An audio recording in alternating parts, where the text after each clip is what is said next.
जय हिंद दोस्तों, mission Rajgir YouTube channel में आप सभी का स्वागत है। आज के बिहार एसएससी के टॉपर है ज्ञान मणि। ज्ञान मणि का बिहार एसएससी में 105.5 नंबर। ताली हो जाए ज्ञान मणि के लिए। अगला है रवि, बिहार एसएससी में 104, बिहार दरोगा 69।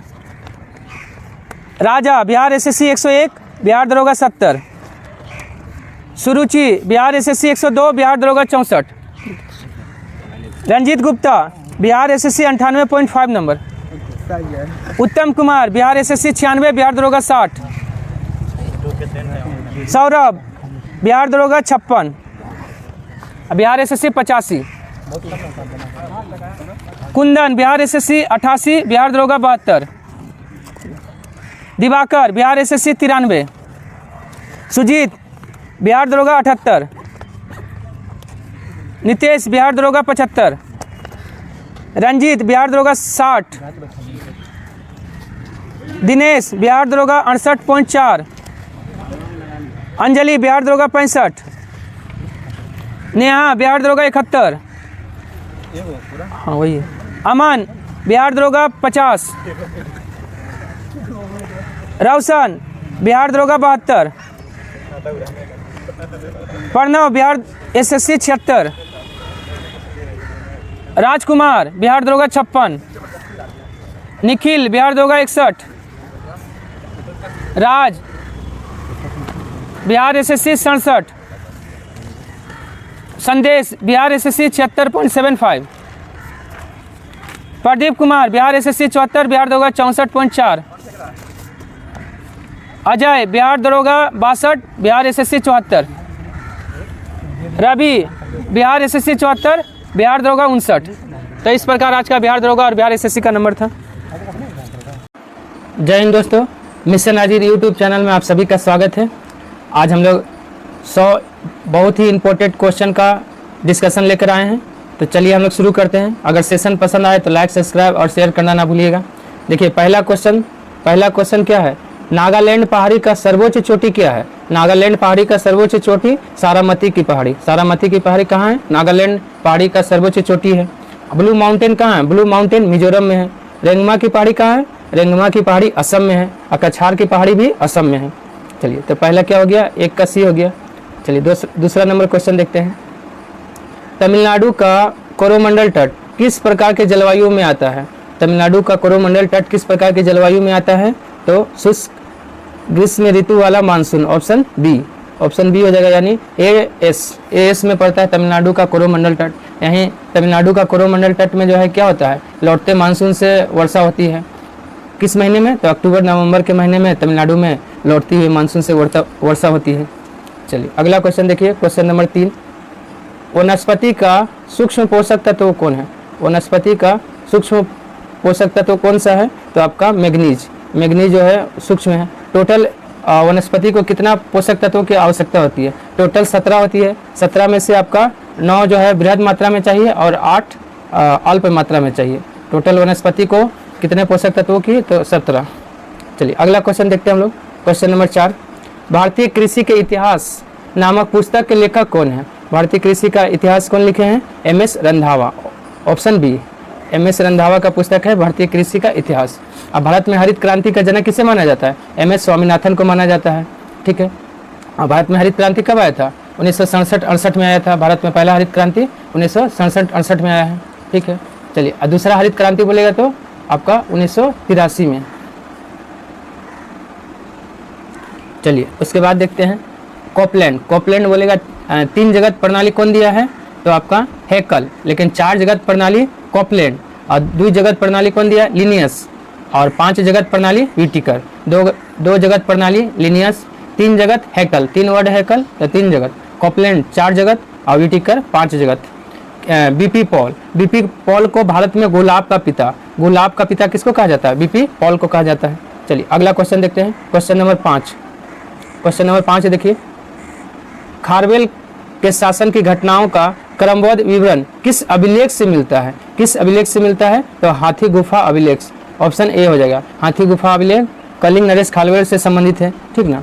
और आपका वही पूछेगा मंदसौर अभिलेख किससे संबंधित है? मंदसौर अभिलेख मालवा नरेश यशोवर्मन। मंदसौर अभिलेख मालवा नरेश यशोवर्मन से संबंधित है। नासिक अभिलेख गौतमी बलश्री, नासिक अभिलेख किससे संबंधित है? गौतमी बलश्री से संबंधित है। भित्री स्तंभलेख या जूनागढ़ लेख, भित्री स्तंभलेख और जूनागढ़ लेख स्कंदगुप्त से संबंधित है। इसी में याद रखिएगा हाथी गुफा अभिलेख क्या है? तिथि रहित है, मतलब इसमें तिथि का चर्चा नहीं है कि कब बना है। तिथि रहित अभिलेख कौन सा है? हाथी गुफा अभिलेख, ठीक ना। उसके बाद बोलेगा आपका संस्कृत भाषा में लिखा गया अभिलेख कौन सा है? जूनागढ़ अभिलेख संस्कृत भाषा में लिखा गया पहला अभिलेख है, ठीक है। हिंदी भाषा में लिखा गया पहला अभिलेख कौन सा है? देवपाड़ा अभिलेख। देवपाड़ा अभिलेख जिसको जो है बंगाल के शासक विजय सेन से संबंधित है, वह हिंदी भाषा में लिखा गया पहला अभिलेख है। चलिए अगला क्वेश्चन हम लोग देखते हैं। क्वेश्चन नंबर 5 हो गया। अब चलिए 6 देखते हैं। क्वेश्चन नंबर 6 देखिए, बंगाल के शासक रामपाल के जीवन कथा रामचरित्र, रामचरित्र का लेखक कौन है? तो संध्याकर नंदी। देखिए रामचरित्र का लेखक संध्याकर नंदी, लेकिन सिर्फ बोलेगा रामचरित्र, सॉरी रामचरित्र का लेखक संध्याकर नंदी, लेकिन उत्तर रामचरित्र किसका है? भवभूति का है। लेकिन रामचरित्र मानस बोलेगा तो तुलसीदास का है। रामचरित्र मानस तुलसीदास का, उत्तर रामचरित्र बोलेगा तो भवभूति का, और रामचरित्र संध्याकर नंदी का है। बाणभट्ट का कौन सा पुस्तक है? हर्षचरित अकादमरी, हर्षचरित अकादमरी पुस्तक के लेखक बाणभट्ट है। कामंदक का कौन सा है? नीतिसार, नीतिसार के लेखक कामंदक है, ठीक है ना। चलिए अगला क्वेश्चन देखते हैं। भारत का जिला भौगोलिक दृष्टि से बड़ा से छोटा क्रम में सजाना है, कौन सबसे पहले बड़ा है, उसके बाद उससे छोटा सजाना है। तो देखिए भारत का सबसे बड़ा जिला है क्षेत्रफल में कच्छ, उसके बाद हो जाएगा लेह, फिर बीकानेर, जैसलमेर। ऑप्शन क्या हो जाएगा? सी हो जाएगा, क्योंकि भारत का कच्छ क्या है? क्षेत्रफल में सबसे बड़ा जिला है। उसके बाद लेह आता है, फिर बीकानेर, तो जैसलमेर आता है, ठीक ना। चलिए अगला देखते हैं। क्वेश्चन नंबर 8, क्वेश्चन नंबर 8 देखिए। क्वेश्चन नंबर 8 देखते हैं। टिहरी परियोजना किस नदी पे है? टिहरी परियोजना जो है भागीरथी अभिलांगना, ऑप्शन बी, भागीरथी और अभिलांगना नदी पे है आपका टिहरी परियोजना, ठीक है। अब भारत का सबसे ऊंचा बांध कौन सा है? टिहरी बांध। भारत का सबसे ऊंचा बांध टिहरी बांध हो गया। अब भारत का सबसे ऊंचा गुरुत्वीय बांध बोलेगा तो भाखड़ा नांगल। भारत का सबसे ऊंचा गुरुत्वीय बांध कौन सा है? भाखड़ा नांगल बांध है, ठीक है। चलिए क्वेश्चन नंबर 9 देखते हैं। क्वेश्चन नंबर 9 देखिए, सर्वाधिक साक्षरता वाले राज्य या केंद्र शासित प्रदेश कौन सा है? इसमें से ऑप्शन के हिसाब से देखिएगा सर्वाधिक साक्षरता वाला तो लक्षद्वीप का है, ऑप्शन ए। लक्षद्वीप जो है में साक्षरता सबसे ज़्यादा है, लगभग 91.4% है लक्षद्वीप का साक्षरता। ऐसे बोलिएगा तो केरल का सबसे ज़्यादा है, केरल का 94%, ठीक है। लक्षद्वीप सेकंड में आता है, राज्य या केंद्र शासित दोनों मिला के बोलेगा तो लक्षद्वीप दूसरा में 91.4, तीसरा में मिजोरम 91.3 और गोवा 88.7। गोवा का साक्षरता दर 88.4, 4 तक याद रखना है क्योंकि आजकल 3-4 तक भी पूछा जाता है, ठीक ना। चलिए अगला क्वेश्चन देखिए। क्वेश्चन नंबर 10 देखिए। क्वेश्चन नंबर 10, कौन जोड़ा सही नहीं है?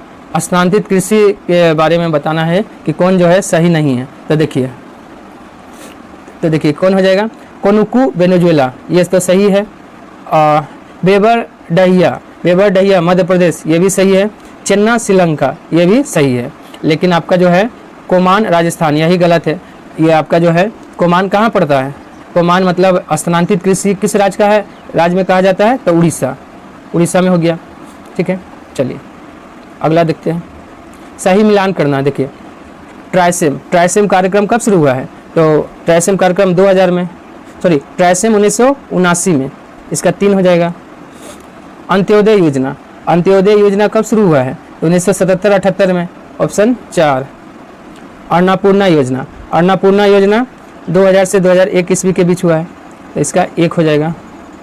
और रोजगार आश्वासन योजना 1993 में शुरू हुआ है, तो इसका 2 हो जाएगा। तो 3, 4, 1, 2 ऑप्शन देख लेते हैं। 3, 4, 1, 2 ऑप्शन सी।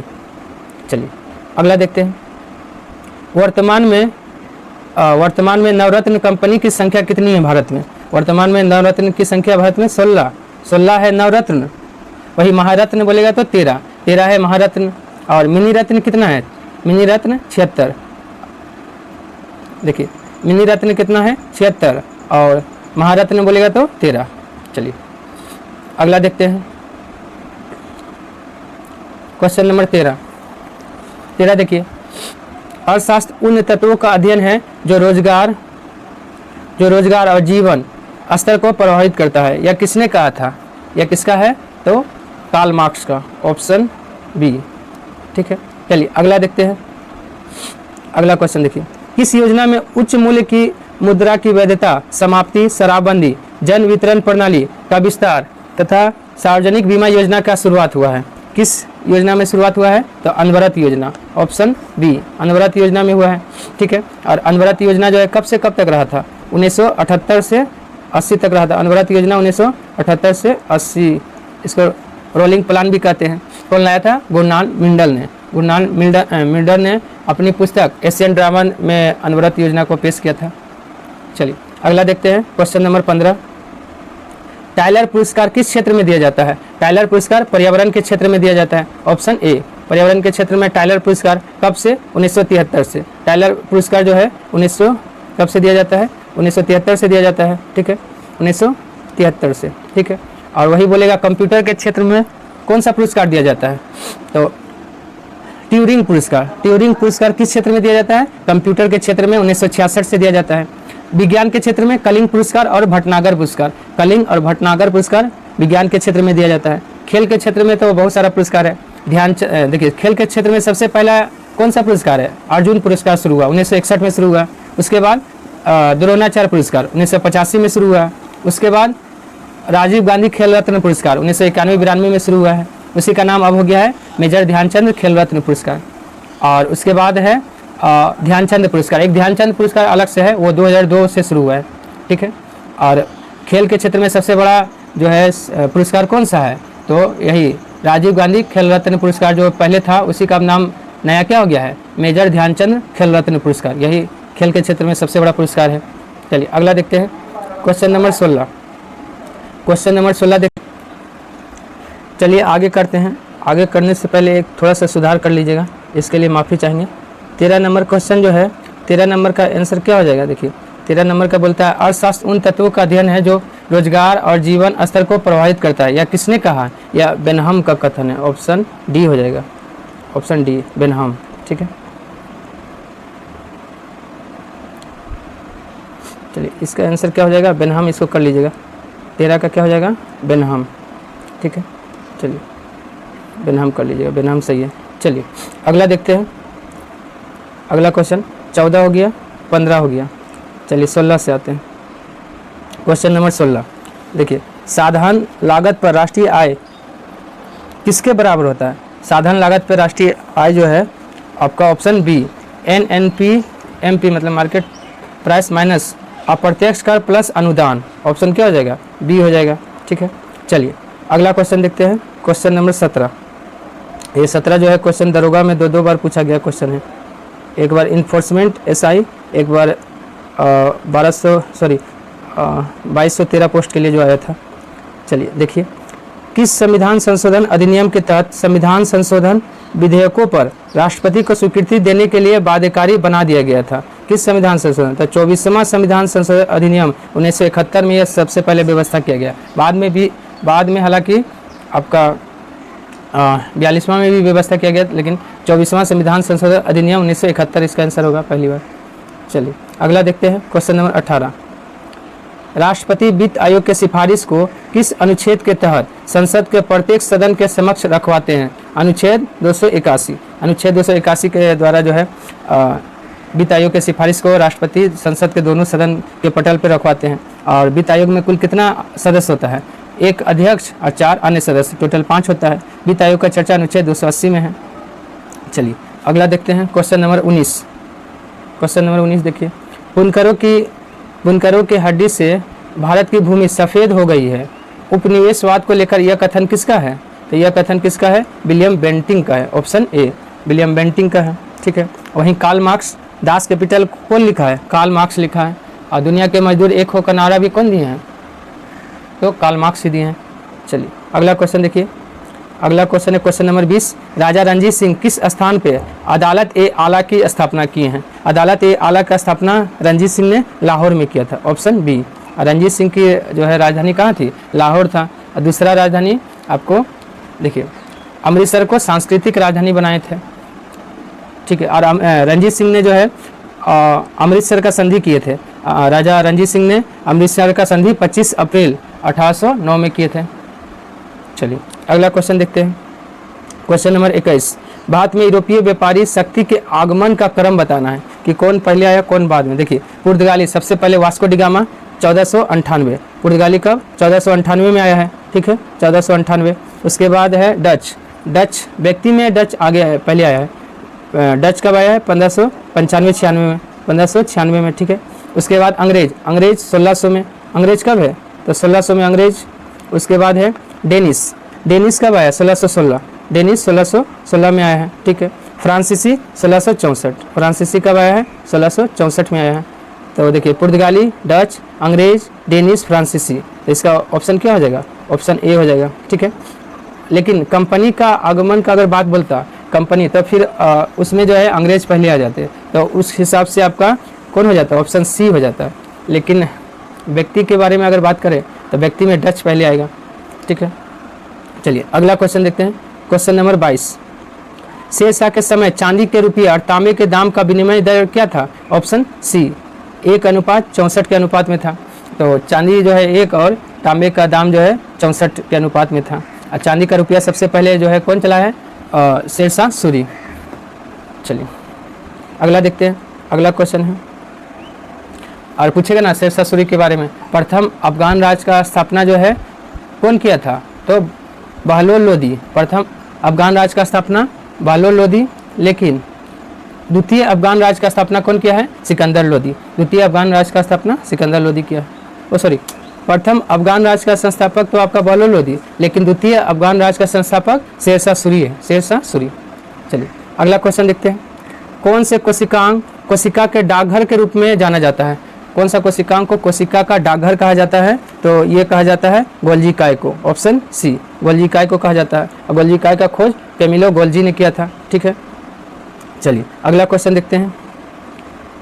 किसके उपचार के लिए अर्जुन वृक्ष की छाल का प्रयोग किया जाता है, हृदय रोग के उपचार के लिए जो है अर्जुन वृक्ष की छाल का प्रयोग किया जाता है, ठीक है। चलिए अगला क्वेश्चन देखते हैं।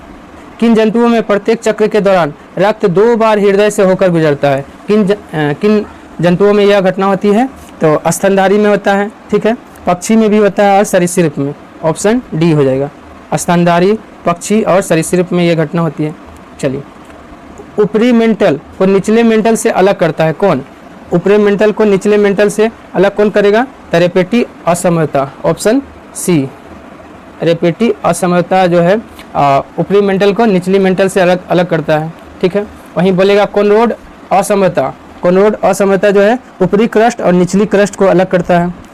मोहोविसिव, मोहोविसिव जो है क्रस्ट और मेंटल को अलग करता है, आपका मोहोविसिव अलग करता है, ठीक है।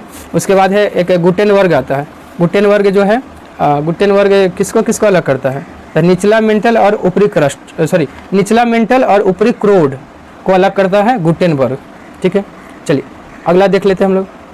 27 नंबर, बोथनिया की खाड़ी अवस्थित है, बोथनिया की खाड़ी कहाँ है, तो आपका स्वीडन और फिनलैंड के बीच, ऑप्शन सी स्वीडन और फिनलैंड में है आपका बोथनिया की खाड़ी है, ठीक है। बोथनिया की खाड़ी आपका हो गया कहाँ, तो स्वीडन और फिनलैंड के बीच हो गया। चलिए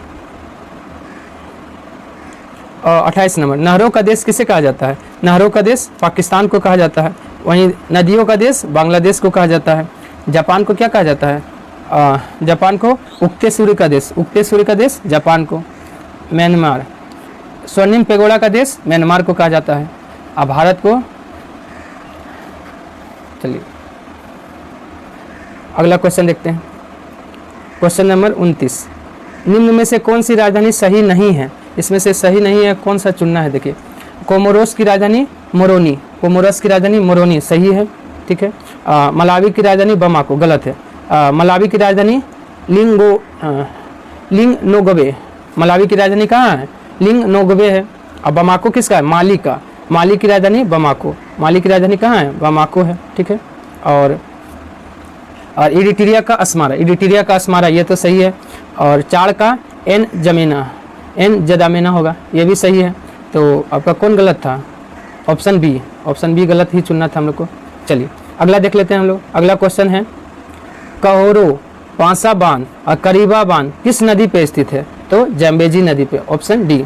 करीबा बांध जम्बेजी नदी पर और कहोरो बासा बांध भी जम्बेजी नदी पे है। ठीक है, चलिए अगला देख लेते हैं क्वेश्चन नंबर 31। सामर स्काइट किसका अयस्क है? सामर स्काइट जो है यूरेनियम का अयस्क है, ऑप्शन ए। अब पिंच ब्लेड भी किसका है? यूरेनियम का ही है। चलिए अगला देखते हैं।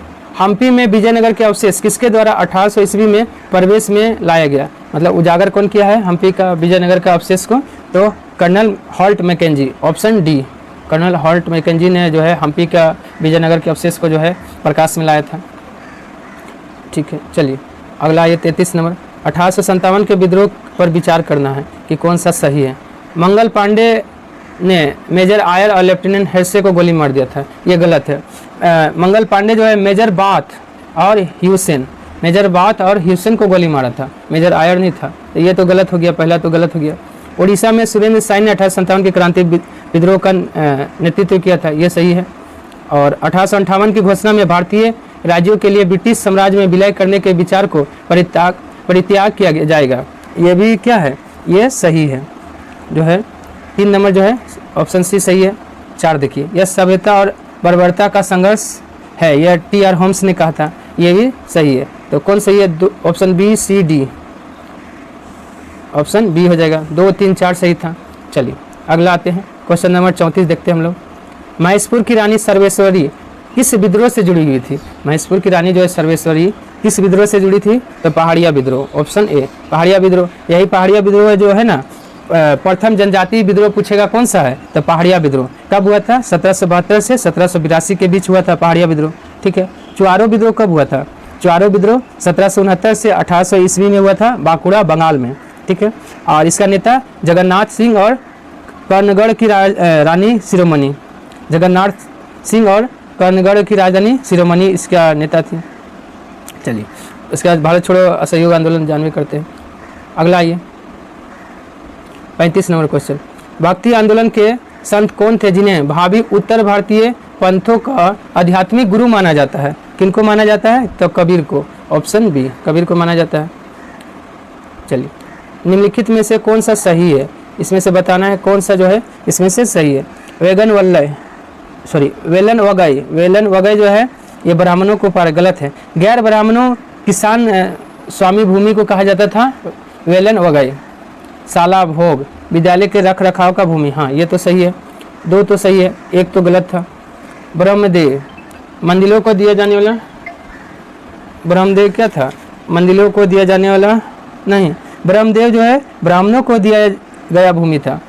ब्रह्मदेव ब्राह्मणों को नामे से है। देवदान मंदिरों को उपहार में दिया जाने वाला भूमि को देवदान कहा जाता है। कौन सा इसमें से सही है?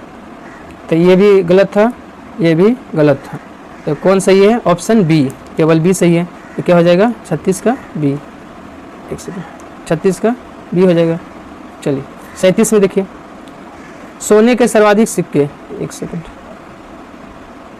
सोने के सर्वाधिक सिक्के किस राजवंश ने चलाया था? देखिए सबसे पहले सोने का सिक्का स्टार्ट किया था हिंद यूनानी शासकों ने, लेकिन सबसे ज़्यादा संख्या में जारी किया है गुप्त ने, गुप्त वंश ने सबसे ज़्यादा सोने का सिक्का जारी किया है। लेकिन सर्वाधिक शुद्ध सोने का सिक्का बोलेगा तो कुषाण वंश, कुषाण वंश का जो है सोने का सिक्का काफ़ी शुद्ध था। अशोक का प्रमुख शिलालेख कालसी किस राज्य में है? कालसी आपका उत्तराखंड में है। कालसी आपका कहाँ है? उत्तराखंड में। चलिए उसके बाद आइए, अकबर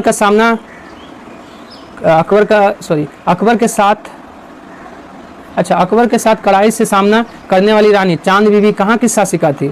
आपका जो है चांद बीबी के बारे में पूछा जा रहा है। ये चांद बीबी जो है कहाँ की शासिका थी?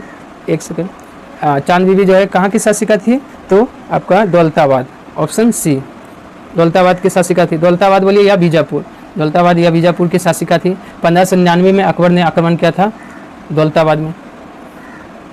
चलिए अगला देख लेते हैं। ट्रिब्यून पत्रिका के संस्थापक कौन है? तो दयाल सिंह मजीठिया, ऑप्शन ए, दयाल सिंह मजीठिया का है। ठीक है, चलिए अगला देखते हैं। गोटी पूजा नृत्य किस राज्य का है? गोटी पूजा नृत्य जो है उड़ीसा का है, ऑप्शन सी, उड़ीसा का है। ठीक है, मानव शरीर का रक्तदाब होता है, मानव शरीर का रक्तदाब होता है कितना?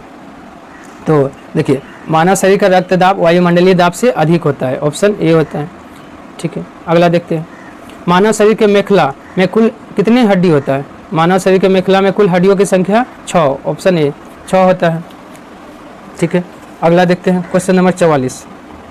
किस एंजाइम की उपस्थिति के कारण भोजन के स्टार्च को किस एंजाइम की उपस्थिति के कारण भोजन के स्टार्च को डाइसैकेराइड माल्टोज में तोड़ देता है? तो टाइलिन, ऑप्शन ए टाइलिन तोड़ देता है। कौन तोड़ता है? टाइलिन। ठीक है, चलिए उसके बाद आइए क्वेश्चन नंबर 45। प्रोकैरियोटिक कोशिकाओं में श्वसन का कार्य किसके द्वारा होता है? प्रोकैरियोटिक कोशिकाओं में श्वसन का कार्य जो है मीसोसोम के द्वारा, ऑप्शन डी मीसोसोम के द्वारा होता है श्वसन का कार्य। अगला देखते हैं क्वेश्चन नंबर 46। ऑक्टोपस है, ऑक्टोपस क्या है?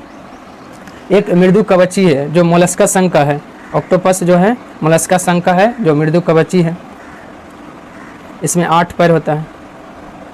चलिए अगला देखते हैं। अम्ल वह अणु है अथवा आयन है जो प्रोटॉन देने की क्षमता रखता है। यह परिभाषा किसने दिया था? यह परिभाषा आपका बोनस्टेड लोरी ने, ऑप्शन बी हो जाएगा। बोनस्टेड लोरी ने यह कथन दिया था। चलिए अगला देखते हैं। कोलाइड में परिक्षेपित कणों का आकार कितना होता है? कोलाइड में परिक्षेपित कणों का आकार 10⁻⁵ से 10⁻⁷ सेंटीमीटर होता है, ऑप्शन डी। ठीक है, अगला देखिए क्वेश्चन नंबर 49। आवर्त में बाएं से दाएं जाने पर घटता है, क्या घटेगा? परमाणु का आकार, ऑप्शन ए परमाणु का आकार। आवर्त में बाएं से दाएं अगर जाएंगे तो घटेगा आपका परमाणु का आकार। इसमें से देखिए बाएं से दाएं जाएंगे तो आपका परमाणु का आकार क्या होगा? आपका घटता है। बाकी विद्युत ऋणात्मकता, इलेक्ट्रॉन प्रति परमाणु भार, ये सब बढ़ता है। चलिए अगला क्वेश्चन देखते हैं। अगला क्वेश्चन है क्वेश्चन नंबर 50। एल्युमिनियम के शोधन हेतु किस विधि का प्रयोग करते हैं? एल्युमिनियम के शोधन के लिए किस विधि का प्रयोग करते हैं? बेयर विधि, हाल विधि, सरपेक विधि। ठीक है, उप विधि का प्रयोग नहीं किया जाता है। बेयर विधि, हाल विधि और सरपेक विधि का प्रयोग किया जाता है। 1 2 3 1 2 3 ऑप्शन इसमें हाँ ऑप्शन सी हो जाएगा। सी में है 1 2 3 बियर विधि, हाल विधि और सरपेक विधि का प्रयोग किया जाता है। चलिए क्वेश्चन नंबर 51 आइए।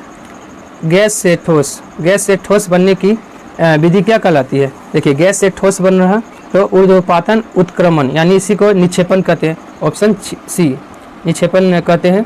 गैस से ठोस बनने की विधि को निक्षेपण कहते हैं। ऊर्ध्वपातन क्या हो गया? आपका ठोस से गैस में डायरेक्ट बदल जाता है। संघनन गैस से द्रव में बदलेगा तो संघनन। और फ्रीजिंग द्रव से ठोस में बदलना फ्रीजिंग कहलाता है। चलिए अगला क्वेश्चन देखते हैं। क्वेश्चन नंबर 52 देखिए। ताप बढ़ाने पर अर्धचालक के चालकता और प्रतिरोध पर क्या असर पड़ता है? देखिए ताप बढ़ाएंगे तो अर्धचालक का चालकता बढ़ेगा, ठीक है, लेकिन प्रतिरोधकता घटेगा, ऑप्शन डी हो जाएगा। देखिए ताप बढ़ाने पर अर्धचालक का चालकता बढ़ता है लेकिन प्रतिरोधकता घटता है अर्धचालक में, और चालक में उल्टा होता है इसका। चलिए अगला देखते हैं क्वेश्चन नंबर 53। क्वेश्चन नंबर 53 देखिए। परिपर्शी यानी पेरिस्कोप किस सिद्धांत पे कार्य करता है? तो परावर्तन पे। पेरिस्कोप जो है परावर्तन पे कार्य करता है। यही पेरिस्कोप जो है समुद्री यात्री जो है बाहर का दृश्य देखने के लिए पेरिस्कोप का प्रयोग करते हैं। इसमें कौन सा दर्पण रहता है? समतल दर्पण, ऑप्शन सी हो जाएगा। चलिए अगला देखते हैं क्वेश्चन नंबर 54। लेंस को कांच के समान अपवर्तनांक वाले तरल में डुबाया जाता है तो लेंस व्यवहार करेगा। लेंस कैसा व्यवहार करेगा? समतल प्लेट की तरह, ऑप्शन बी, ठीक है, ऑप्शन बी हो जाएगा। चलिए अगला देखते हैं। दरवाजे की झिर्री से आने वाले प्रकाश का फैलना किसका उदाहरण है? तो किसका उदाहरण हो जाएगा? विवर्तन का, ऑप्शन ए विवर्तन का उदाहरण है। अगला क्वेश्चन देखते हैं। यदि VW और VS क्रमशः वायु, जल और इस्पात है तो ध्वनि की गति, देखिए ध्वनि की गति जो है सबसे ज़्यादा इसमें किस में होगा? तो देखिए सबसे ज़्यादा एस से क्या हो जाएगा? स्टील, तो स्टील में सबसे ज़्यादा हो जाएगा। उसके बाद हो जाएगा जल, तो वायु, तो ऑप्शन डी हो जाएगा। चलिए अगला देखते हैं। ध्वनि का तारत्व निर्भर करता है। ध्वनि का तारत्व किस पे निर्भर करता है? आवृत्ति पे निर्भर करता है, ऑप्शन सी आवृत्ति हो गया। जलयानों पर सही समय पता लगाने के लिए किस यंत्र का प्रयोग करते हैं? जलयानों पर सही समय का पता लगाने के लिए क्रोनोमीटर का प्रयोग करते हैं। चलिए आप लोग इसको टेस्ट के रूप में भी लगा सकते हैं, और टेस्ट के रूप में लगाइए और अपना नंबर कमेंट कीजिए कि कितना नंबर आपका बिहार दरोगा के सेट में सही हो रहा है। चलिए उसके बाद प्लेटिनम का परमाणु क्रमांक कितना होता है? ऑप्शन ए, प्लेटिनम का परमाणु क्रमांक 78 होता है। 75 किसका होता है? रेनियम का 75 और 88 रेडियम का 88। 98 कैलिफोर्निया का 98। अगला क्वेश्चन देखिए बिहार का।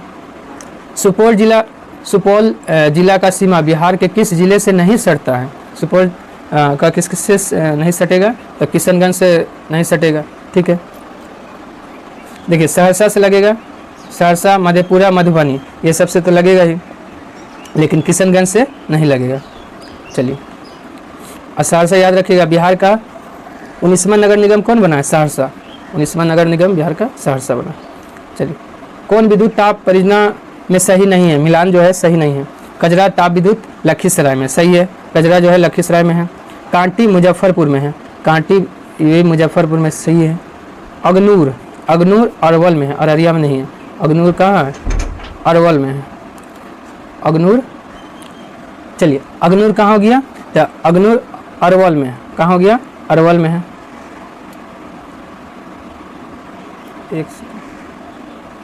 अगनूर कहाँ है? अरवल में। ठीक है, चलिए अब पश्चिमी सोन डेहरी में, ये तो सही है। तो इसका क्या आंसर हो जाएगा? 61 का सी गलत था। अगनूर कहाँ है? तो अरवल में है। चलिए अगला क्वेश्चन देखते हैं। लकड़वाला समिति का गठन कब किया गया था? लकड़वाला समिति का गठन गरीबी उन्मूलन के लिए 1989 में। ऑप्शन ए, 1989 में गठन किया गया था। चलिए राज्य सरकार कितने वर्षों के बाद वित्त आयोग का गठन करती है? तो राज्य सरकार हो या केंद्र सरकार, दोनों वित्त आयोग का गठन 5 वर्ष के लिए करती है। Option A. वहीं राज्य वित्त आयोग का चर्चा किस अनुच्छेद में है? 243 का आई। राज्य वित्त आयोग का चर्चा अनुच्छेद 243 का आई में है। कहाँ है? 243 का आई में है। चलिए उसके बाद देखते हैं अगला क्वेश्चन नंबर 64। 51वां संविधान संशोधन के तहत मंत्रियों की न्यूनतम संख्या जो है होती है। देखिए न्यूनतम संख्या जो है 12 से कम नहीं हो सकता। ऑप्शन डी, 12 से कम नहीं हो सकता है। लेकिन अपवाद में दिल्ली और पुदुचेरी है। अपवाद में दिल्ली और पुदुचेरी में जो है 12 से कम है। दिल्ली में 7 मंत्री और पुदुचेरी में 5 के आसपास मंत्री हैं। ठीक है, 12 से कम नहीं हो सकता और 15% से ज़्यादा भी नहीं हो सकता है। 15% वहाँ की विधानसभा से मंत्रियों की संख्या 15% से ज़्यादा भी नहीं हो सकता है। ठीक है, चलिए अगला देखते हैं क्वेश्चन नंबर 65। मरही पहाड़ी बिहार के किस खनिज पदार्थ के लिए संचित भंडार प्रसिद्ध है? मरही पहाड़ी जो है बिहार राज्य में है, किस खनिज पदार्थ के लिए संचित भंडार प्रसिद्ध है? ये सोना के लिए प्रसिद्ध है। ऑप्शन बी, सोना के लिए है। चलिए अगला देखते हैं क्वेश्चन नंबर 66। पूर्वोत्तर परिषद में 8 सदस्य, इनमें से असम कब शामिल हुआ? असम जब स्थापना हुआ पूर्वोत्तर परिषद का स्थापना 1972 में, और अधिनियम था 1971 का अधिनियम। पहले 7, ठीक है। उसके बाद जो है सिक्किम इसमें 8वां सदस्य के रूप में जुड़ा है। सिक्किम जो है पूर्वोत्तर का सबसे अंतिम सदस्य है। चलिए अगला क्वेश्चन देखते हैं क्वेश्चन नंबर 67। किस अनुच्छेद के तहत महाराष्ट्र गुजरात को विशेष राज्य का दर्जा दिया गया है? ऑप्शन ए, अनुच्छेद 371 के द्वारा महाराष्ट्र और गुजरात को विशेष राज्य का दर्जा दिया गया है। और देखिए विशेष राज्य का दर्जा जो है बहुत सारे राज्यों को दिया गया है। जैसे इसका पूछता भी है, याद रखिएगा। सबसे पहला ए में नागालैंड है, उसके बाद असम को दिया गया है, उसके बाद मणिपुर है, आंध्र प्रदेश है, आंध्र प्रदेश विश्वविद्यालय है। सब क्रम से बोल रहे हैं, ए बी सी डी इस तरह से बोला जा रहा है। ए में है आपका 371 का ए में नागालैंड, 371 का बी में असम, सी में मणिपुर, डी में आंध्र प्रदेश, ई में आंध्र प्रदेश विश्वविद्यालय, एफ में क्या जाएगा? सिक्किम, जी में मिजोरम और एच में आंध्र प्रदेश, आई में गोवा और अंतिम कर्नाटक 271 का जी में। कर्नाटक को विशेष राज्य का दर्जा अनुच्छेद 371 का जे में दिया गया है। अभी तक बिहार को नहीं दिया गया है, मांग चल रहा है बिहार को भी विशेष राज्य का दर्जा देने का। जब गुजरात महाराष्ट्र को दिया जा सकता है तो हमारा बिहार को क्यों नहीं दिया जा सकता है? चलिए अगला क्वेश्चन हम लोग देखते हैं क्वेश्चन नंबर 68। राष्ट्रीय मानवाधिकार आयोग के बारे में कौन सा कथन सही नहीं है? तो देखिए इसमें से सही नहीं है चुनना है। इसकी स्थापना 12 अक्टूबर 1993 में हुआ, 12 अक्टूबर 1993 में। इसके सदस्य की नियुक्ति राष्ट्रपति करते हैं। यहाँ क्या होगा, राष्ट्रपति लिख लीजिएगा, थोड़ा सा टाइपिंग मिस्टेक है। मानवाधिकार उल्लंघन के मामले में अपराधी को दंडित करने का अधिकार है, नहीं, दंडित करने का जो है इसको शक्ति नहीं दिया गया है। ऑप्शन सी, यही गलत है। अपना रिपोर्ट केंद्र और राज्य सरकार को देता है, ये भी सही है, तो गलत था ऑप्शन सी। चलिए देखिए, राष्ट्रीय मानवाधिकार आयोग 1993 में, लेकिन विश्व मानवाधिकार आयोग बोलेगा तो 10 दिसंबर 1948 में हुआ था। वर्तमान बिहार में कितना नगर निगम है, देखिए आ गया क्वेश्चन। वर्तमान बिहार में कितना नगर निगम है, पहले 18 था, पहले नगर निगम की संख्या 18 था, लेकिन वर्तमान में 19 हो गया है। वर्तमान में बिहार में नगर निगम की संख्या 19वां नगर निगम सहरसा नगर निगम 19वां नगर निगम बना है। अब पहला नगर निगम पटना बना है, कहीं कहीं आपको आरा मिलेगा जो कि गलत है। पटना में पहला नगर निगम का स्थापना 1952 में हुआ था। चलिए अगला क्वेश्चन देखते हैं, क्वेश्चन नंबर 70। भारतीय संविधान में प्रयुक्त हिंदू होगा, हिंदू शब्द किसे सम्मिलित नहीं करता है। देखिए हिंदू में आ जाता है बौद्ध, सिख, जैन, लेकिन पारसी नहीं आता है, ऑप्शन बी, बौद्ध, सिख, जैन आ जाता है। चलिए, किस वीटो का प्रयोग भारत शासनाध्यक्ष नहीं करते हैं, मतलब भारत के राष्ट्रपति को 3 प्रकार का वीटो प्राप्त है। निलंबकारी वीटो, पॉकेट वीटो और अत्यंतकारी वीटो प्राप्त है, लेकिन विशेषित वीटो प्राप्त नहीं है, ऑप्शन बी। ये जो है अमेरिका में है, अमेरिका में 4 प्रकार का वीटो है वहाँ के राष्ट्रपति को, लेकिन भारत में 3 प्रकार का वीटो है। ठीक है, वीटो मतलब क्या होता है, रोकना। चलिए अगला देखते हैं, क्वेश्चन नंबर 72। क्वेश्चन नंबर 72 में आइए, क्या हो गया, देखिए प्रमोट आईपीएस के पेंशन किस कोष से दिया जाता है। प्रमोट आईपीएस का पेंशन जो है भारत किस,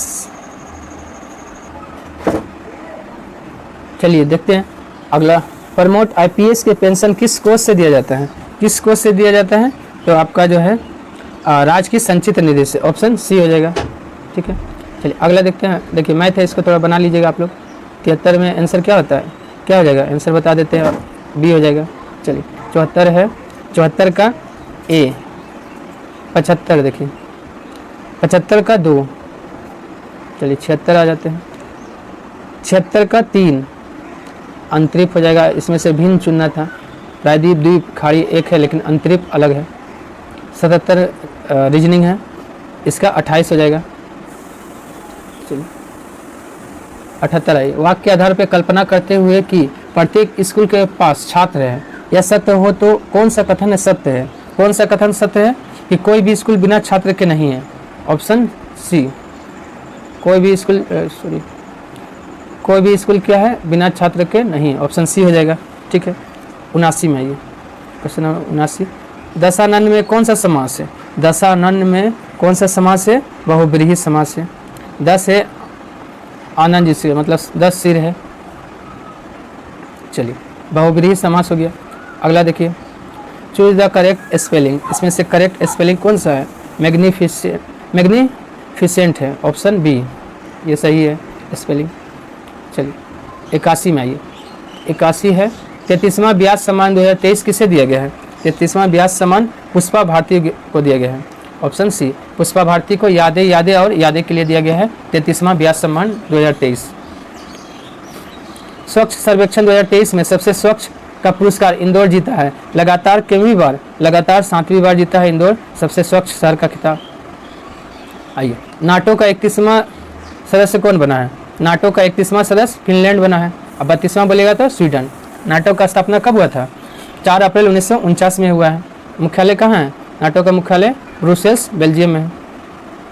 चलिए, किस विमानन कंपनी ने विश्व की पहली एआई एयर होस्टेज को समा 2.0 नाम से प्रस्तुत किया है, तो किसने, तो देखिए 84 का आंसर क्या हो जाएगा, ऑप्शन सी, कतर एयरवेज। किसने ये किया है, तो कतर एयरवेज, ऑप्शन सी हो जाएगा।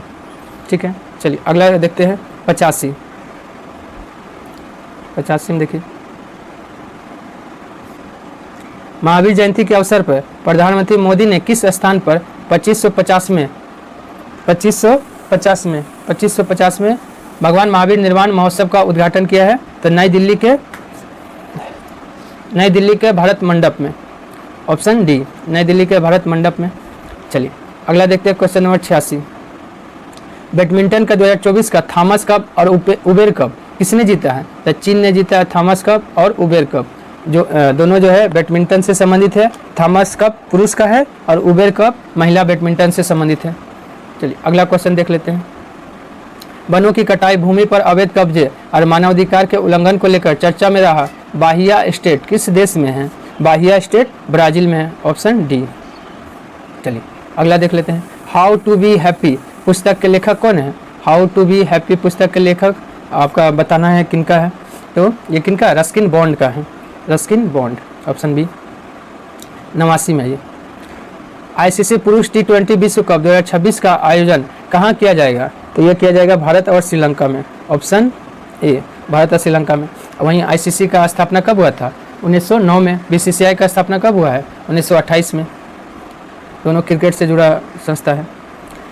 लाल सिर वाले गीध के लिए दुनिया का पहला संरक्षण केंद्र किस राज्य में स्थापित किया गया है? किस राज्य में? उत्तर प्रदेश के महाराजगंज में, ऑप्शन डी। ठीक है, अगला देखते हैं। पेरिस पैरा ओलंपिक 2024 में भारत ने 7 गोल्ड मेडल जीतकर कौन सा स्थान हासिल किया है? तो 18वां स्थान हासिल किया है। ठीक है, 7 गोल्ड मेडल, 9 आपका रजत है और 13 कांस्य पदक। टोटल कितना पदक है? तो 16 और 13 कितना हो गया? 29। टोटल 29 पदक भारत जीता है। देखिए कितना है, 7 आपका गोल्ड है प्लस 9 है, 7 प्लस 9 और प्लस 13, ठीक है, कितना हो गया? टोटल 29 पदक जीता है भारत। 29 पदक जीतकर भारत जो है 18वें स्थान पे है पैरा ओलंपिक में। वहीं ओलंपिक में 71वें स्थान पे है। ओलंपिक में 71वें स्थान पे भारत है। 1 रजत और 5 कांस्य पदक, टोटल 6 पदक भारत ने पेरिस ओलंपिक में जीता है। चलिए अगला क्वेश्चन देख लेते हैं। भारत में पाया गया प्रथम कंप्यूटर वायरस कौन है? भारत में पाया गया प्रथम computer virus C Brain, option C. चलिए अंडर कटिंग किस खेल से है? अंडर कटिंग जो है शब्द जो है किस खेल से संबंधित है? हॉकी, ऑप्शन बी, हॉकी से संबंधित है। चलिए अगला देखते हैं। बिहार के किस स्थान से गुप्तकालीन पाषाण अभिलेख प्रतिहार राजा भोज के सिक्के मिले हैं? किस स्थान से मिला है? तो नालंदा से, ऑप्शन ए। चलिए अगला क्वेश्चन देखते हैं। कर्मनाशा नदी का उद्गम स्थल कहाँ है?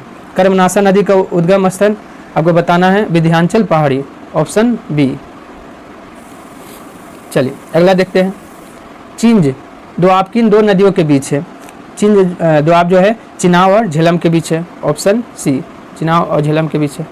चलिए नौगखेलम और बालपक्रम राष्ट्रीय अभ्यारण्य कहाँ है? किस राज्य में है बताना है? तो मेघालय में, ऑप्शन डी, मेघालय में है। बालपक्रम और नौगरवाइले में है। चलिए अगला देखते हैं। Question number 98। 1886 में सेडोवा का युद्ध, या फिर इसको सेडोवा का युद्ध कहा जाता है, किसके बीच हुआ था? तो यह किसके बीच हुआ? पर्सा और ऑस्ट्रिया, पर्सा और ऑस्ट्रिया के बीच हुआ है। देखिए 1866 में सेडोवा का युद्ध हुआ था, किसके बीच हुआ था? यह हुआ था पर्सा और ऑस्ट्रिया के बीच, ऑप्शन सी, पर्सा और ऑस्ट्रिया के बीच हुआ था सेडोवा का युद्ध 1866 में। ठीक है, 99 नंबर क्वेश्चन आइए। फ्रांस की राज्य क्रांति के समय टाइल कौन सा कर था? टाइल एक प्रकार का भूमि कर था, और धार्मिक कर कौन था? टिथे एक धार्मिक कर था। और फ्रांस की में राज्य क्रांति कब हुआ था? 1789 में हुआ है। चलिए आज का अंतिम क्वेश्चन देखिए। अगर सेशन पसंद आएगा तो लाइक, सब्सक्राइब, शेयर करना ना भूलिएगा, और अपना नंबर जरूर कमेंट कीजिएगा कि कितना नंबर आया 100 में से। चलिए पृथ्वी का एकमात्र जगह जहाँ कभी आंधी तूफान चक्रवात नहीं आता है, उसको क्या कहते हैं? डोलड्रम का क्षेत्र कहते हैं, ऑप्शन बी। और डोलड्रम का क्षेत्र 5 डिग्री उत्तर से 5 डिग्री दक्षिण के बीच का क्षेत्र आपका विषुवत रेखा से आपका डोलड्रम का क्षेत्र कहलाता है। अश्व अक्षांश का क्षेत्र 30 डिग्री से 35 डिग्री का क्षेत्र जो है अश्व अक्षांश का क्षेत्र कहलाता है। चलिए आज के लिए इतना ही, धन्यवाद।